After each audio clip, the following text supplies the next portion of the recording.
They say a man can only go missing once, but Liam Monroe vanished twice. Once on the road to Hollow Ridge, and again after he came back. But what no one knows is what he left behind. Not everyone believed his story. Most dismissed it as shock, madness, maybe drugs.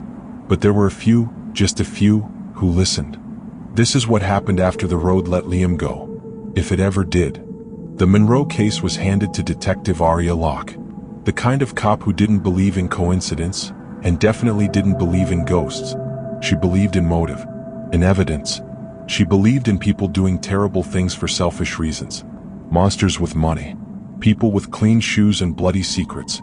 This wasn't her first case of disappearance, but she just might have skipped the nitty-gritty part of this case. A missing person on a road that didn't exist on any map. How could they be found? She'd worked 5 years in the French Quarter night shift, where tourists vanish and ghosts confess to crimes, penalized some criminals and brought justice to some, but Liam Monroe? He was different.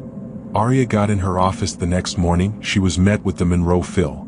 Subject claims he was followed by a cowboy, said the road looped, returned babbling about a town that breathes and watches. Then he vanished. Again. Aria reviewed security footage of Liam at a gas station. He looks nervous. She met with the clerk at the gas station. Clerk word stated he seemed fine, normal. But when he pulled out of here, I swear that road he took, it ain't on the map anywhere. Aria tried to pull GPS records. Nothing. One ping on Hollow Ridge Road. Then, silence. Aria said to herself, why would a man lie about something that insane, unless it wasn't a lie? Aria took a drive down north where Hollow Ridge Road was dotted, appeared to be an abandoned empty street. She didn't believe in ghosts, but she knew when something was wrong. Then she hears a faint bell tings, no bike in sight. She looks around, sees nothing. She says softly, Liam? No answer. Just the wind. And it knew her name. She was presented with an audio clip from Liam's phone. Liam's final words, captured on a corrupted voice memo from his phone, barely made it through the static. But what came through chilled Aria to the bone. He said the road didn't end. That it looped. That the cowboy never blinked. That the sheriff wasn't a man anymore. That something followed him out. He whispered that he tried to leave, but the town wasn't done with him yet. The next day Aria finds a note under her door. Handwriting wasn't clean, but it read, don't go back to Hollow Ridge. If it remembers you, it follows. The writing matched someone in the system. A man known only as Father Gray. An homeless old man who lived in the suburbs close to the rivers and spends most of his day soliloquizing. An aberrant loner. Aria was able to track down Father Gray. She came in contact with him only to have a conversation. First he wouldn't say a word, just looked past her like she wasn't there. Then he says, they think it's a place. It's not. It's hunger. A living loop. It watches people who want to disappear, even if they don't know it yet.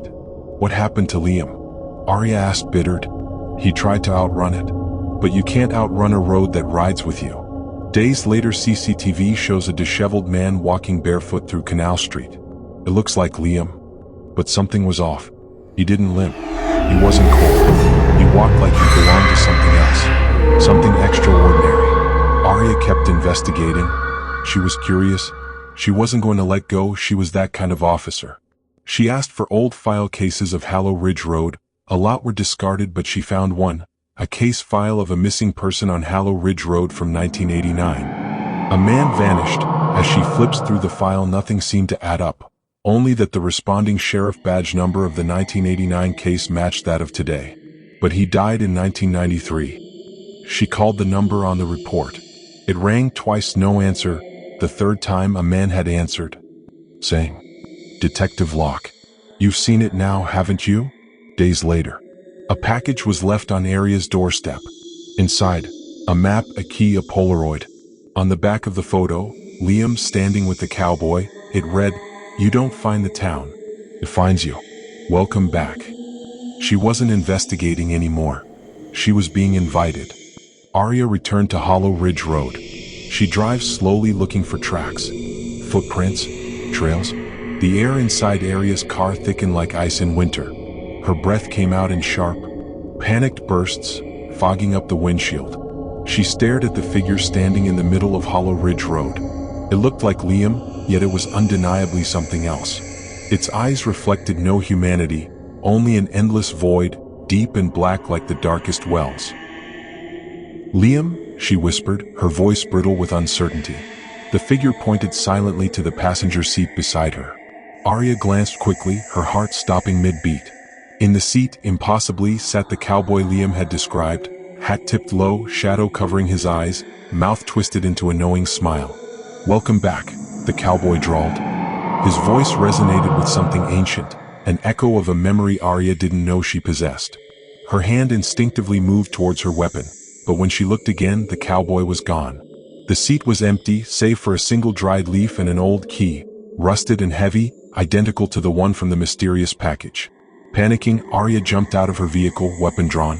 The Liam figure had vanished. Silence enveloped the empty street, heavy as morning. She heard whispers, soft laughter, voices from shadows that seemed to stretch towards her. She blinked hard, steadied herself, and forced breath back into her lungs. Her phone buzzed violently in her pocket, shocking her into alertness. Caller ID, unknown. Detective Locke. The voice was slow, smooth, somehow familiar. "Have you understood yet? The town's hunger, it can't be satiated. Remembers? And it claims what it remembers." "Who are you?" Aria demanded. "Find Father Gray again. He knows more than he says." The call dropped, leaving only static echoing in her ear. Determined, Aria drove back into town, every street corner now feeling ominous, watched. Her senses heightened, every shadow hid potential threats. Arriving at Father Gray's usual haunt near the river, she found him sitting alone, speaking softly to himself. "Father Gray," she said firmly, kneeling beside him. He turned, eyes cloudy yet piercing.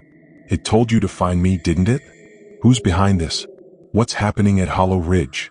"You think it's people," Father Gray said, almost laughing bitterly. "It isn't people. Not anymore. It's a reflection, an echo of everyone who ever tried to run. Hollow Ridge Road is alive, detective. It feeds on those it chooses." "How do I stop it?" Aria's voice trembled. "You don't stop it. You survive it." Liam didn't understand, he fought it. That's why he vanished twice. He's still fighting. It'll never let him go. Father Gray pulled something from his coat, a battered journal. "Read this. It belonged to the sheriff. The one who died but still answers the phone." He understood too late. Aria spent hours poring through the sheriff's fragmented notes. Words like loop, return, and marked appeared again and again. Most disturbing was the final entry. "It lives beneath, hungry, waiting. If it calls your name, you're already marked." That night, restless sleep brought Aria vivid dreams. She stood again on Hollow Ridge Road. Liam appeared, his face pale, eyes wide with terror. "Help me," he pleaded. But his voice was wrong, distorted, almost mechanical. "Where are you?" she asked desperately. "Below." She awoke sharply, sweat-soaked, heart pounding. She knew instinctively where she must go. The old mining tunnels beneath Hollow Ridge, abandoned for decades. Morning found her at the tunnel's entrance, flashlight trembling in hand. The air was thick with moisture and a faint metallic scent. Step by step, she descended into darkness. Every sound amplified, a dripping of water, echoes of her breath. Then the whispering began again. 1,000 voices overlapping, chaotic. The flashlight flickered. She shook it, desperate for light. It returned weakly, revealing a faded mural on the tunnel wall. Depictions of the cowboy, the sheriff, Liam. And her own face, painted roughly, eyes wide with fear. "It remembers," a voice murmured softly beside her. She swung around violently. Father Gray stood behind her, expression grim. "You shouldn't have come," he warned. "Neither should you." He shook his head sadly. Too late. Suddenly the ground trembled, dust raining down from above.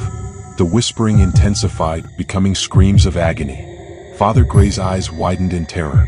"Run," he shouted. They bolted through the labyrinthine tunnels, pursued by an unseen force, oppressive and malevolent. Aria could sense it gaining, tendrils of dark mist clawing at their heels. Father Gray stumbled, falling hard. Aria turned back to help, but he shook his head. "Go. You're marked, but maybe you can still escape." "I'm not leaving." "You have to." His voice was a roar. The tunnel cracked open beneath him, darkness swallowing him whole. His screams echoed until abruptly silenced. Aria ran, terror fueling every step, lungs burning, vision blurring with tears.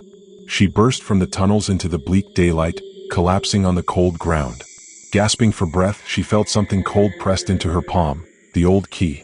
Then she saw him, standing at the edge of the road, perfectly still. Liam. He smiled faintly, sadness in his eyes. I tried to warn you. It's too late now. Aria felt the road beneath her feet shift and twist unnaturally. The trees lining Hollow Ridge Road swayed violently, whispering louder, words now clear and harsh. Marked, chosen, ours. As the sky darkened to a grim twilight, Aria realized she could no longer move. Roots rose from the earth, winding around her legs, anchoring her in place. She screamed, but no sound escaped. Liam approached slowly, now fully changed, eyes black as the void. Now you understand? He murmured, voice echoing with many others. Hollow Ridge Road is alive, and it's never letting us go. The darkness enveloped her completely, the whispers consuming her consciousness. Hollow Ridge Road had claimed another, forever. But that wasn't the end. Somewhere, far from Hollow Ridge, the news of Aria Locke's disappearance spread like wildfire. Speculation ran wild online. Conspiracy theories, ghost stories, even government cover-ups. But in the quieter corners of the world, a whisper grew louder. That Liam Monroe's disappearance had never been about a single road, but a mirror of something deeper, something ancient. The mysteries of life aren't always supernatural. Sometimes they're just reflections of humanity's refusal to face its own darkness. Liam, like many before him, became a symbol of what we ignore. His story wasn't just about vanishing. It was about the invisible places inside all of us we pretend don't exist. And maybe, just maybe, there are cracks in our world where those places spill out. Liam's story didn't end at Hollow Ridge. It began again, somewhere quieter. Farther south. New Orleans. The city of masks, jazz, forgotten magic, and temptations. Liam walked the French Quarter alone. No cowboy. No shadows behind his back. Just Liam or whatever was left of him. He checked into a cheap motel on Bourbon Street, his eyes scanning the room like a man who didn't trust walls to stay still. He wasn't looking for redemption anymore. Just pleasure. A moment. A break from the screams that still whispered behind his eyes. Liquor, women, loud music, anything to drown out the road still winding in his soul. The bartender asked, "You running from something, friend?" Liam didn't answer. Just smiled, lifted his drink, and said, "Running? No, not anymore. Just passing through."